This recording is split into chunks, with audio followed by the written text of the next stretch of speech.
Yeah. Also, it might become clear to you that you ain't in the right job.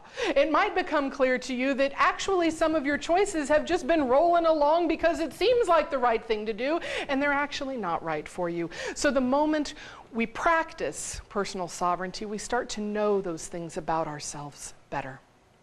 Yeah? The third thing is mind your business. I don't mean just stay out of other people's business. I mean mind your business. Like if you decide you want to do something, like maybe it's, you want a certain college degree or you want a certain job, don't just roll along on the anecdotal advice of other people. Oh, well, I think maybe you need to take this class. No, find out. Mind your business. Find out what you need to do. And, if there's a job you want, get to know some people who are doing that thing. Find mentors, find people around you who will help you mind your business. The fourth thing is pay attention to power relationships. We've talked a little bit about tall, pretty people privilege, but there's race privilege and class privilege and loads of other kinds of privilege. And most of us have circumstantial privilege, right? There are moments in which we have privilege and moments in which we experience oppression. Start to pay attention to power. Pay attention and decide, am I going to fight against power? Am I going to partner with it? Am I going to amass it? The answer will be different under different circumstances, but start to notice power. The last thing is help one another, because there will be times, that's what practice is all about. There will be times in each of our lives when I need some help. Like, Madonna through the newspaper helped me that particular day. It really is all right if you have a friend who is getting too much down the road of obsessing about things that are really unhealthy. Call bullshit on that person in a loving and gentle way, because that will help encourage them to help you out too. Tall, pretty people privilege, that's a real thing. Yeah? Just like gender privilege is real, just like race privilege is real, just like, we could go down the list. Tall, pretty people privilege is real. And I don't want to dismiss that as we're talking about, oh yeah, just do something with your own self and the world will come along. It's hard to not act like life is a beauty contest because there's so many people around us that want to act like it is. And I'll tell you, I have a unique perspective on this whole tall, pretty people privilege thing, because sometimes in public places, I am the recipient of tall, pretty people privilege. I'm tall and I'm reasonably attractive. And I'll tell you what that looks like. It looks like intense eye contact, somebody very interested in what you have to say, happy to help you get whatever you want. That's what that pretty people privilege thing looks like. But just like that, I also sometimes experience fat woman invisibility. Because y'all know, don't you, that one of the quickest ways that a woman loses attractiveness is by being too fat. We all know. That's why the diet industry still, is out much ahead of all of those other ways that we try to modify our bodies.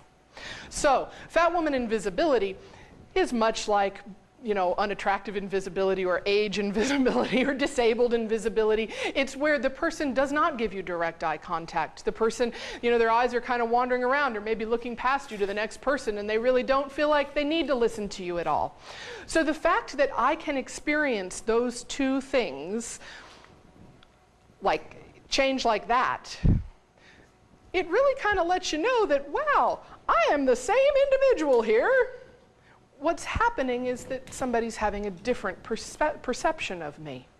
Seeing privilege shift like that, oftentimes we take it in and make it about us.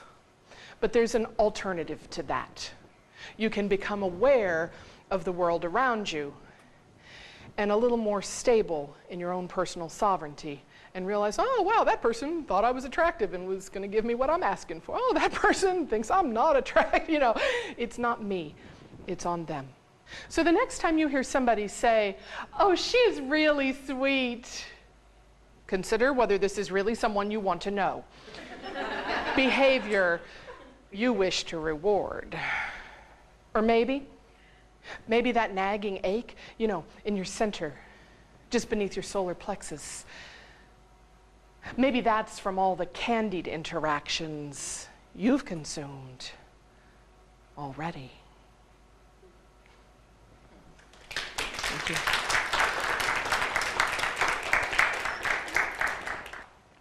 What do you all think? Is life really a beauty contest? A popularity contest? Is it really? I got a couple no's. It has become now, right. I was waiting for a yes in there because actually we could make an argument in either direction, couldn't we? Yeah? Okay, I don't really think life is a beauty contest because let's face it, pretty people are not any happier than anybody else, right? I mean, we know how messed up famous people can be, and they have loads of attractiveness and loads of money, the two things we all think we want more of.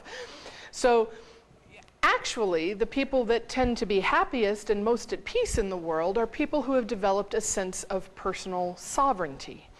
And that's a concept I'm going to mention again in a little while.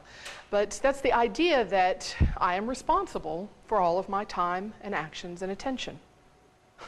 It's that look of self-hatred on my friend's face when she said once, "Yeah, someone should slap my stupid face if it looks like I'm going to put any more food in it." And see, I can feel the sting of that slap each time I feel I must be the diplomat, the educator. Each time I try to help someone understand that, look, when you see a woman with a really big ass, she has that ass for one of two reasons. Either she comes from big ass people genetically, or she's had a tough life, as many of us have, and she's chosen an addiction that doesn't fuck up her ability to think. Yeah. Either she has a big ass because she's supposed to, or because she's made the best choices she can under the circumstances she was given. Oh, come on. You all know those choices. But hey, there is no one alive who has a big ass because she is stupid, or lazy, or inattentive. Oh my God, when did that get there? I just didn't notice. And having a big ass does not keep her from being capable, or sexual, or lovable, or damaged by people who want to attach female worth to their ability to remain as small as children. No. No, I will not help you disparage yourself, my friend. My body is not my creative project, my sculpture. It is my home. And I have other outlets for my creativity because my expression through this body is a work of art already. Thanks so much. It's gotten to the point where we take it for average that stories told by men are stories about the human experience, but stories told by women are something else. Right? So like if you go to a film in the theater and it's a story about women's lives, what do we call that? Chick flick. Yeah, chick flick, right? And you all know that men are supposed to stay as far away from those as possible, unless they're on a date and they're trying to get laid.